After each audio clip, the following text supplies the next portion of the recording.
E aí galera, tudo bem com vocês? Estou aqui mais uma vez para falar a respeito do dom de língua. Sabe por quê? Porque o pessoal está fazendo uma confusão tão grande que eu decidi gravar este vídeo para tentar esclarecer algumas coisas a respeito deste assunto. Para princípio, língua é um idioma, é um sistema de palavras que exprime pensamento falado por um povo. Exemplos de língua é o alemão, o inglês, o português, o chinês, o árabe e o latim.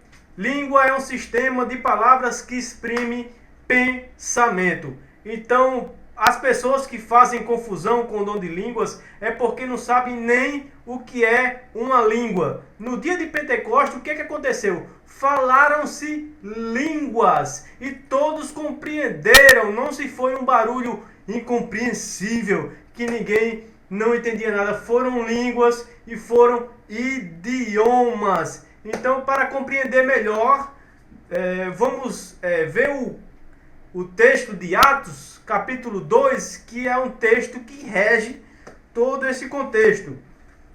O que é que diz lá em Atos, capítulo 2 e versículo 1? Vamos tentar compreender? Diz o seguinte: ao cumprir-se o dia de Pentecostes, estavam todos reunidos no mesmo lugar. Até aí tudo bem, não é? De repente veio do céu um som como que de um vento impetuoso. Olha só. Veio do céu um som como que. Não está dizendo que veio um vento impetuoso como o povo fala por aí. Veio do céu um som como que. Quando fala como que, é uma comparação. Então não houve vento. O que houve foi um som. E encheu toda a casa, continuando, né? Encheu toda a casa onde estavam sentados. Versículo 3. E apareceram umas línguas.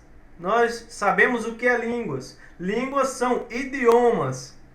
É como que é de fogo. Aí o povo diz, não, foi línguas de fogo. Não foi língua. Não apareceu línguas de fogo. Língua como que de fogo. Que se distribuíram. E sobre cada um deles pousou uma. Versículo 4. E todos ficaram cheios do Espírito Santo. E começaram a falar em outras línguas. Em outras línguas quer dizer o quê? Outros idiomas. Conforme o Espírito lhe concedia que falasse. Agora vem a parte mais interessante. Olha só. O versículo 5. E habitavam então em Jerusalém judeus, homens piedosos, de todas as nações que há debaixo do céu. Olha só. Então quer dizer que existia naquele lugar povos de várias línguas. Então como é que os apóstolos iam pregar para esse pessoal se eles não sabiam o idioma deles? Como é que ele transmitia a mensagem para eles? Foi aí que Deus deu um dom especial para que eles pudessem pregar o evangelho na língua daquelas pessoas. É o que diz aqui no versículo. Olha só, no versículo 6. Ouvindo-se, pois, aquele som, ajuntou-se a multidão e estava confusa, pois cada um os ouvia falar na sua própria língua. É o que eu acabei de dizer. Ele deu esse dom especial para que eles pudessem transmitir a mensagem para aqueles povos de outras línguas. Versículo 7. E todos pasmavam e se admiravam, dizendo uns aos outros, pois que não são galileus todos estes que estão falando? É a mesma coisa que chegasse aqui um camarada dos Estados Unidos e eu não soubesse falar inglês e de repente eu começasse a falar inglês, ele ia se admirar, pô, esse cara não é brasileiro? Como é que ele está falando meu idioma?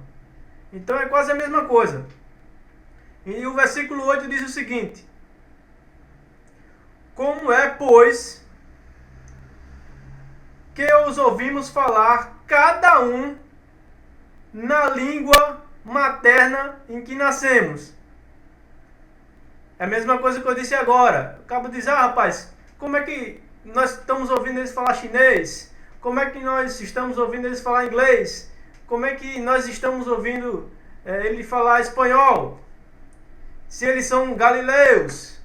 Essa mesma coisa. E no versículo 9, começa a falar sobre os povos que estavam lá. Olha só. Nós, pardos, medos e elamitas, e os povos que habitamos a Mesopotâmia, a Judéia, a Capadócia, o Ponto e a Ásia.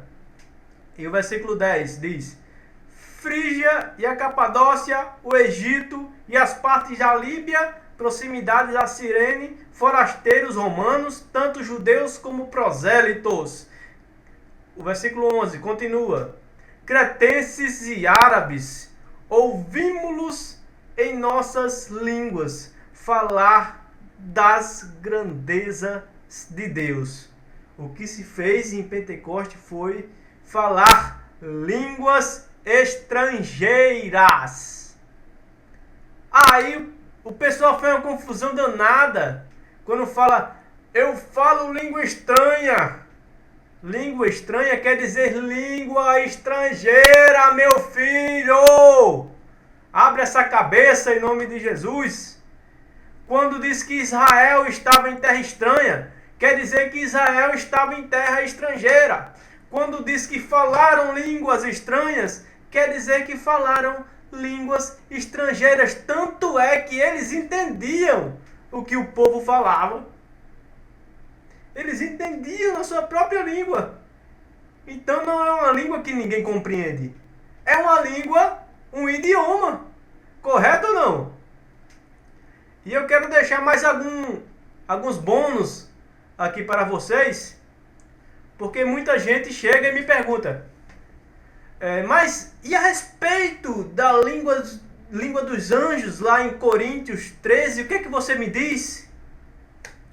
Olha só, ao olharmos o texto de uma forma bem atenta, nós percebemos que Paulo faz um exagero. Exagero quer dizer o quê? Uma hipérbole. Ele diz, ainda que eu fale as línguas. Ele está exagerando. As línguas dos anjos, tenha o dom de profetizar e conheça todos os mistérios e toda a ciência. Me diga se alguém tem o dom de onisciência. Ninguém tem o dom de onisciência, só Deus. Tenha fé de transportar montes. É essa a finalidade da fé? Não é. Essa não é a finalidade da fé. Ainda que eu distribua meus bens e entregue meu corpo para ser queimado. Olha, isso não ajudaria ninguém, não é? Então, além de Paulo não estar afirmando que o dom de línguas seja também falar línguas dos anjos, a Bíblia também não registra isso. Em nenhum lugar sequer. A Bíblia não mostra nenhum homem falando língua de anjo. Pasmem vocês, não há sequer um versículozinho mostrando um anjinho falando língua dos anjos. Não tem. Você quer ver? Gabriel, quando aparece a Maria, ele fala gabrielês? Ele não fala gabrielês. Ele fala na língua de Maria. Quando os anjos aparecem a Abraão e a Ló, eles falam ou não na língua deles? Fala. Nem os serafins em Isaías capítulo 6 aparece falando essas tais línguas dos anjos. Não esqueça, Paulo diz, ainda que, antes de discriminar cada dom no texto. Então, para finalizar, eu quero fazer um apanhado geral. O que as igrejas fazem hoje? Imitam a igreja de Corinto, na qual Paulo mais dá porrada, Paulo mais dá pancada. A mais errada e a mais suja de todas era essa igreja. se você ler, você vai dizer, cara, essa é a bibliografia das igrejas que eu conheço. É muito parecido com as igrejas de hoje. E lá eles faziam tudo errado. Pegavam esse dom, que era para pregar a povos de outras línguas, e estavam usando na igreja. E ninguém entendia nada. E era uma confusão danada. Aí Paulo desce a lenha para que todos entendam. Deve ser falado o idioma local, porque todo mundo entende. E todo mundo sai edificado. E como acontece hoje? Como é que acontece hoje? Você entra numa igreja, tá lá, todo mundo falando em línguas. Você vai ficar sem entender nada de nada. Mas se falar português, você vai entender tudo. Como aconteceu comigo. Veio um menino falando em línguas, eu não entendia nada. Ele não falava coisa com coisa. Eu pedi para ele falar português, porque eu não estava entendendo nada. Ele ficou com raiva. Ficou com raiva de mim. Depois eu chamei ele, né, para contornar a situação. Eu chamei ele e disse, tá bom, olha, você pode falar a língua quanto você quiser, mas eu não vou entender nada. Eu prefiro que você fale português. Porque se você falar a língua que eu não entendo, não tem como a gente estabelecer uma comunicação, um diálogo. Então, o dom de línguas foi tão somente um dom especial no início da igreja, porque os apóstolos não conseguiriam passar a mensagem para pessoas de outros idiomas, e com o dom de línguas isso foi possível sim. Um recado para vocês para encerrar o vídeo. Se quiserem falar línguas, procurem uma escola de inglês, de espanhol, de grego e etc.